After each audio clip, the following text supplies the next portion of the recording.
When Michael Eisner first took the reins of the Walt Disney Company, there was doubt as to whether or not the company would continue its traditional animated features or make the move to the live-action productions that Eisner and his entire leadership team had been accustomed to after years in the industry. While the safe road may have been tempting, especially as the previous boss's projects limped across the finish line and continued Disney's dark age at the box office, Disney was going to give animation one last chance with 2 films greenlit in 1985. One was a return to the European fairy tale princess formula with The Little Mermaid. The other was the ultimate crossover of both animated characters and the powerhouse creatives behind the scenes. Who Framed Roger Rabbit was a triumph of technology and storytelling and became a modern classic. But while the movie had a happy ending, Roger didn't. The collaboration and personalities that made the movie possible in the first place quickly fell apart, and Roger Rabbit found himself as a proxy war in the battle for themed entertainment dominance. The conditions that led to Who Framed Roger Rabbit's creation stem from a 1979 meeting at Paramount between Michael Eisner, George Lucas, and Steven Spielberg. Lucas and Spielberg were trying to finally get a studio to fund production of their new script, Raiders of the Lost Ark. While now the idea of those two directors struggling to get a project greenlit seems crazy, at the time both were very early into their careers, and Raiders was a very ambitious script, and Lucas demanded creative control. For 2 years, every studio executive in Hollywood passed on the film, until Michael Eisner. Everybody had passed on Raiders because the scene opening Raiders with a ball looked like it would have cost as much as any movie ever made, just that scene. And I thought the script was fantastic. And we made the deal, and I went to meet Steven and George and tell them we have a $17 million budget, and you got to bring it in at that. Paramount gave the two a deal, and Indiana Jones would become a household name almost right after the movie's 1981 release. Simultaneously over at Disney, then CEO Ron Miller led the company to purchase the film rights to a recent mystery novel, Who Censored Roger Rabbit. The book got good reviews, but didn't really make a major impact, so it wasn't a guarantee Disney would act on these rights no matter how much Ron Miller saw promise in it. Someone else who saw promise in the project was a young director named Robert Zemeckis, who offered to direct any adaptation, but was turned away for his lack of box office success, which Disney was desperate for. Disney spun their tires on the project with countless scripts and plenty of test footage, but ultimately by 1983, the idea was shelved. Combining live action and animation in nearly the entire film and in a far more believable and human way was proving too difficult. The scripts also felt incomplete with the Toontown only populated by the original characters and Disney characters. The Toon World only would feel believable if it spanned brands and was a true crossover. But then, when Eisner replaced Miller at Disney in 1984, the project caught his eye just like it had caught Miller's originally. What Eisner had, though, to try to get it out of the pre-production purgatory was the goodwill he had just built up with the two pillars of New Hollywood. This started by getting George Lucas to agree to lend his visual effects company, Industrial Light and Magic, to the film. This also allowed Disney to lean on an industry expert and not try to pull off the incredibly complex compositing work the film demanded themselves. He then used the same Indiana Jones goodwill to get Steven Spielberg on board to executive produce the movie along with his colleague Kathleen Kennedy and their new production company Amblin Entertainment. Spielberg, following Raiders of the Lost Ark, became Hollywood's hottest director, and he held a lot of influence in the industry. His role on the project and the separation from Disney it provided allowed Spielberg to get Warner Brothers on board. Steven's magnificent contribution to that movie, talking about a producer, he got all the Warner Brothers characters in the Disney movie. I mean, come on. Business-wise, how does that even work? Well, no, but Steven went to the guys at Warner Brothers and said, we want to put your characters in this Disney movie. Well. And they said, okay. And of course, the most outrageous thing I did is, I'm making Roger Rabbit at Disney, and I'm saying, I'm not using any of your animators. It helped that at the time, Warner Brothers was beginning their pitch to get Spielberg to distribute his films through them when his deal with Universal expired in a few years.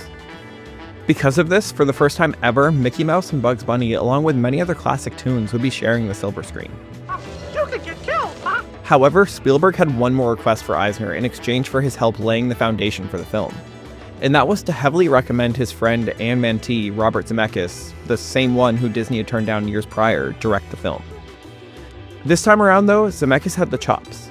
This was coming just as Back to the Future hit theaters, and Zemeckis' ability to pull a great narrative performance out of his actors, while still achieving complex and time-consuming visual effects, was evident. This niche skill set was exactly what Roger Rabbit required, and Eisner eventually obliged. And it just I said, this is a movie that I'd like to go out and see, but this is a movie that we're not going to exactly see overnight. This is going to take years to make. This is not going to be inexpensive. It's going to take a long time. But if done right, it could be, I don't want to say breakthrough, because but it could be something that no one's ever seen before. Production was underway by 1986, and while the project was showing blockbuster promise, its budget was ballooning fast. It jumped from the original $30 million to $40 million in a matter of months, which had Eisner ready to pull the plug. But it was his chair of the studio, Jeffrey Katzenberg, who argued that the future of the division could be hybrid films like this, and that the groundwork done here could save them in the long run. So the project continued, and the budget grew all the way to a rumored $70 million by the time that audiences first met Roger Rabbit. From Touchstone Pictures, Roger Rabbit is a smash. Gene Shalit calls it a landmark, one of the most extraordinary movies ever made. You'd better believe it, Buster. It's a sight you won't want to miss, says Newsweek.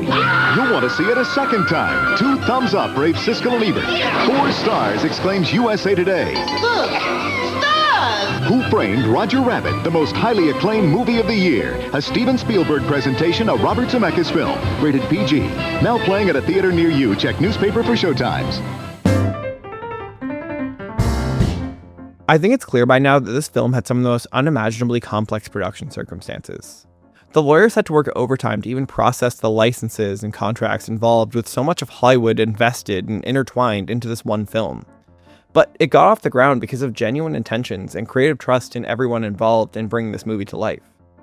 This was a lightning in a bottle moment for Hollywood, but now it was a matter of would the lightning strike with audiences? Yes.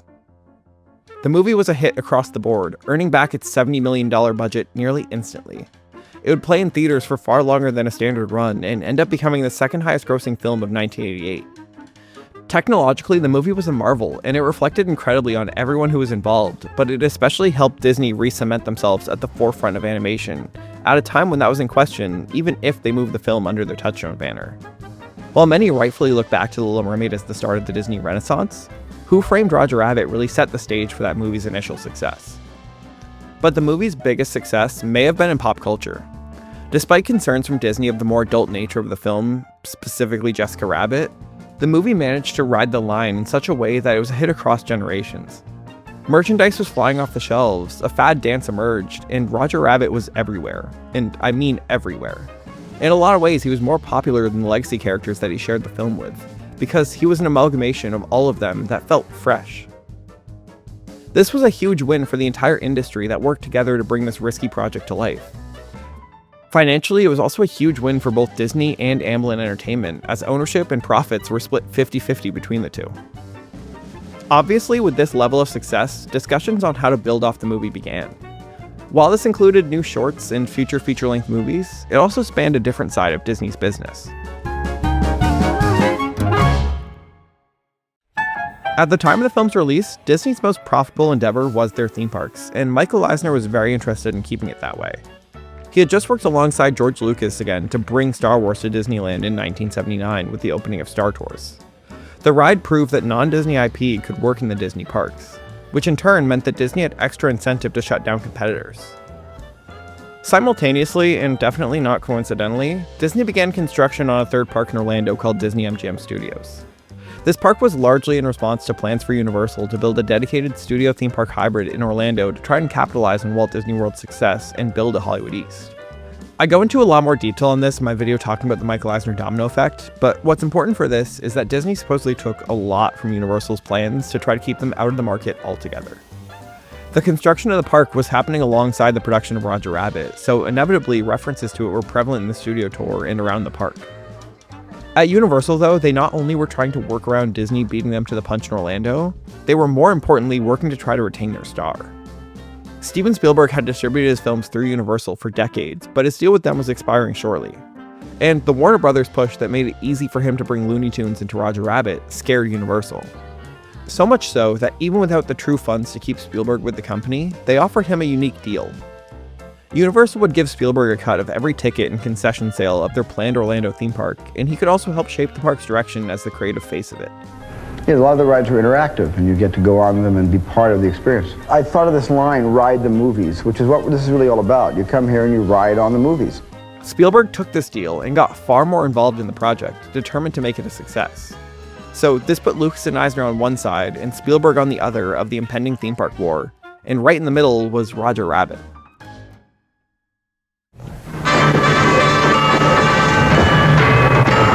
Just when you thought Disney had come up with all the attractions you could ever possibly want, guess what?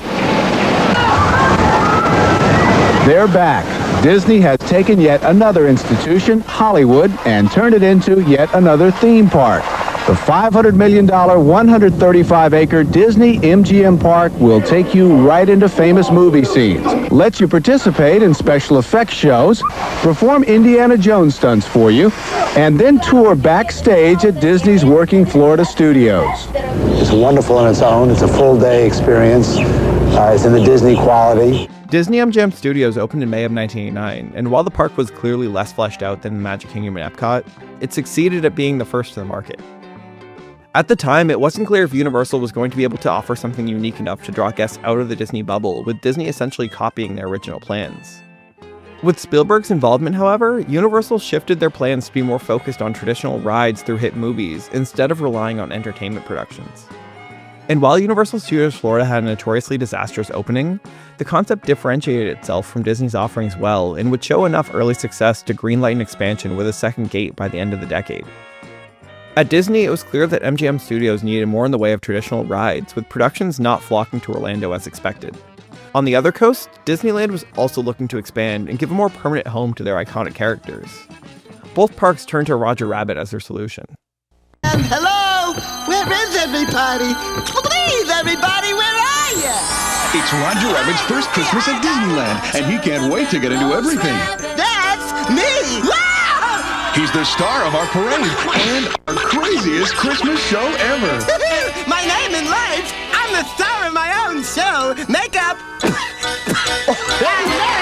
And you can celebrate with Roger every day now through December 24th at Disneyland. Disney had the theme park rights to the character and got those without a fight given Spielberg and Amblin's lack of theme park involvement when the agreement was made.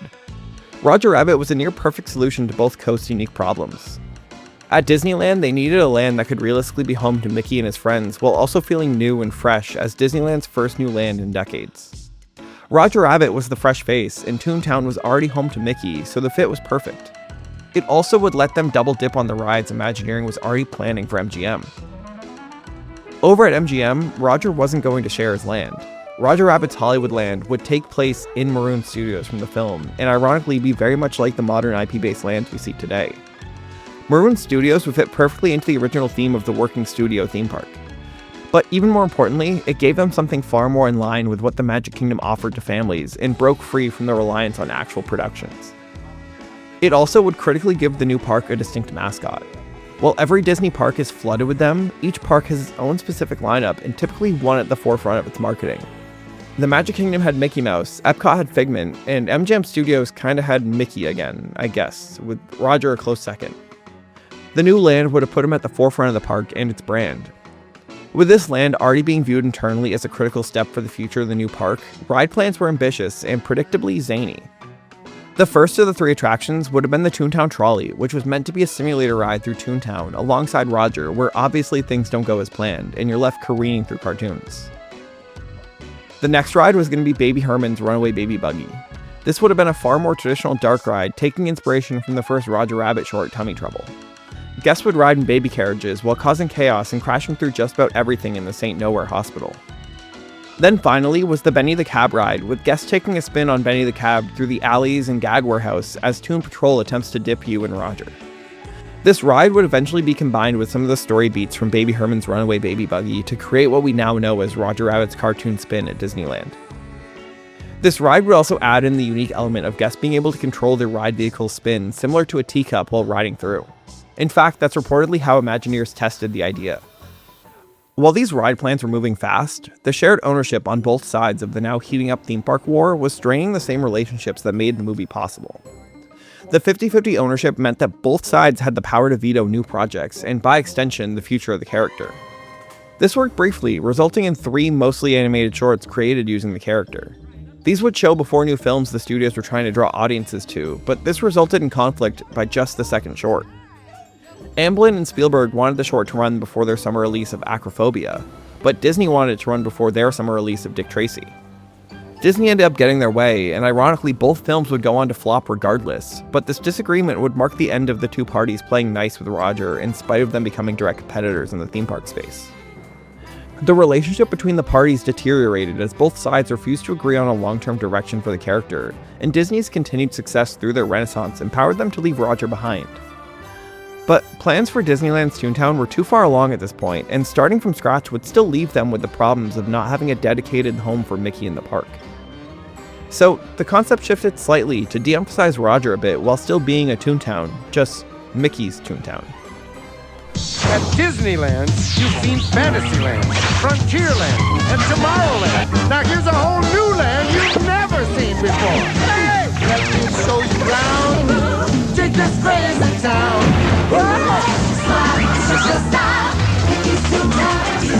Mickey's Toontown, new at Disneyland.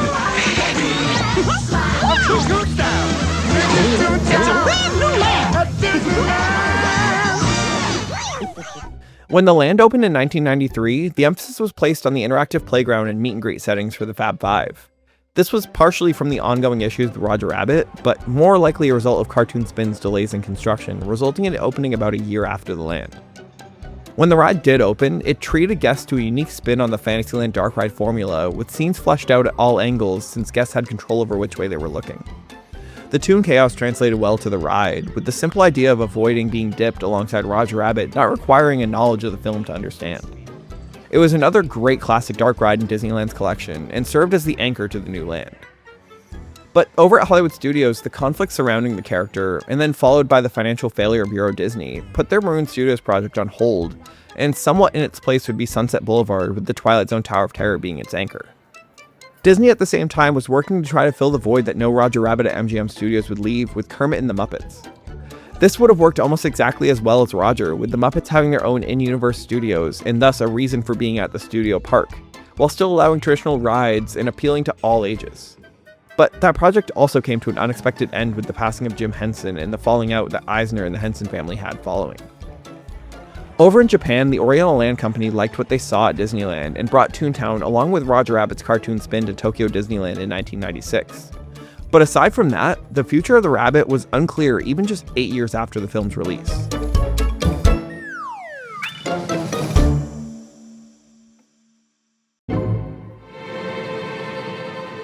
Just as fast as Roger Rabbit skyrocketed into pop culture, his creators had essentially abandoned him. There was this awkward standoff happening as Eisner and Spielberg worked with different sides of the industry and were continuing to compete for market share in Orlando.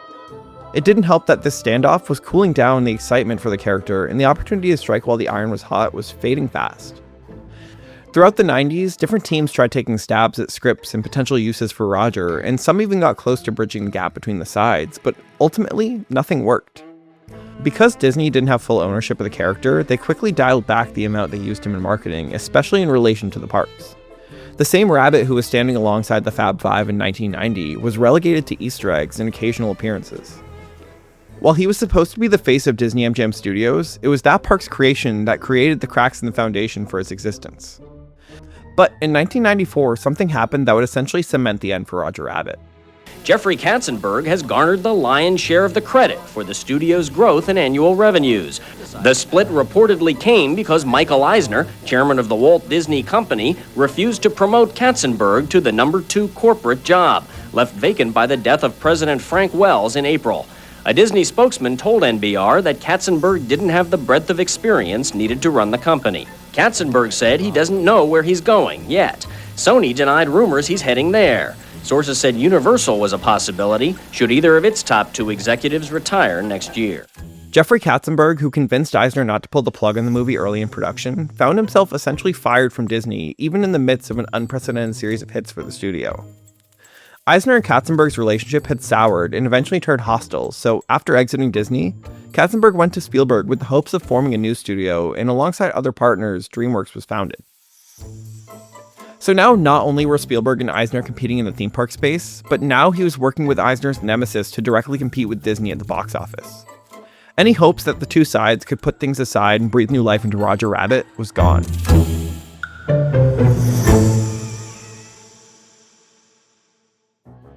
In the years since being put back on the shelf, Roger Rabbit's pop culture relevance has fallen drastically.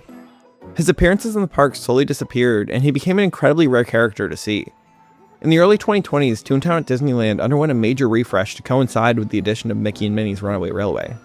This refresh stripped away many of the Roger Rabbit references throughout the land, including the gag factory and even his fountain in front of the ride. However, the ride did survive, but supposedly that wasn't a guarantee, with concept art leaking for a DuckTales retheme of the ride. And even as of just a few days ago, the ride lost the guest-controlled spinning that was its most unique element. While the original Toontown lives on at Tokyo Disneyland for now, don't hold your breath for any new Roger Rabbit inclusions to the land. The most love that Who Framed Roger Rabbit has gotten in recent years has been the briefest of cameos in Chip 'n Dale Rescue Rangers, and more surprisingly, Judge Doom's inclusion at California Adventure's Halloween event Oogie Boogie Bash.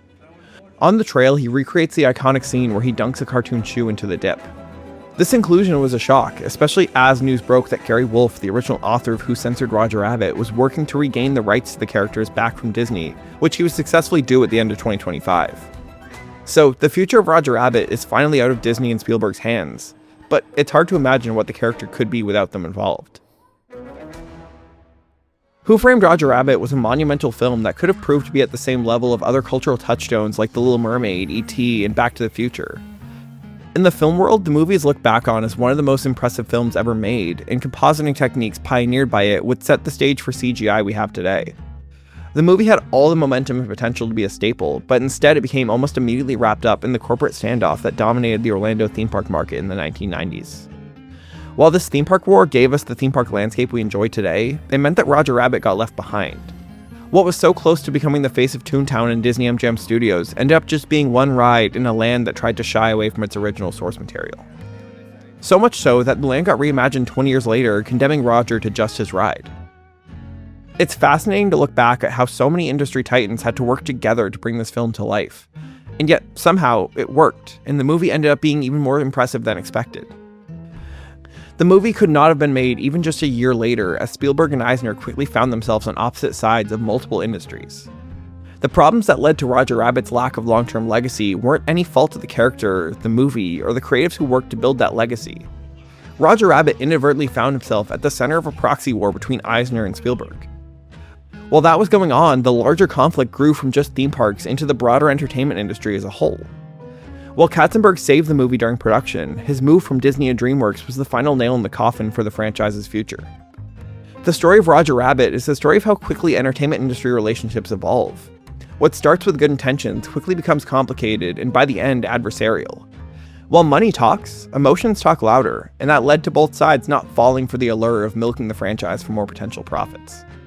I've always wondered what could have become of Roger Rabbit's theme park presence if the two sides had cooperated for even just an additional year. Would we still have the original Toontown plans at the back of Disneyland? Would Hollywood Studios have Maroon Studios in the back with Roger as the face of the park? And would we still see him walking alongside Mickey Mouse down Main Street? But in a way, those projects got cancelled so that Universal could become a true competitor to Disney in the Orlando market. So I guess you could say it all started with a rabbit.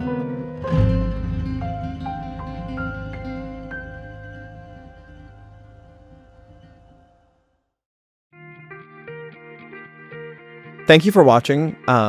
If it's not obvious, Who Framed Roger Rabbit is like one of my all-time favorite movies, and Zemeckis is like my favorite director.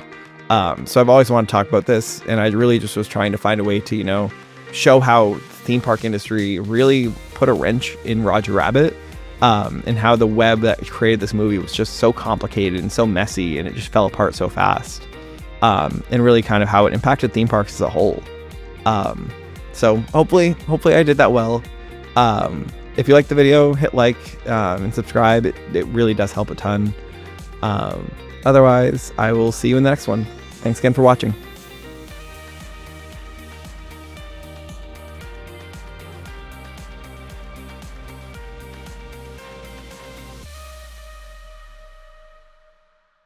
Thank goodness for modern medicine. Huh?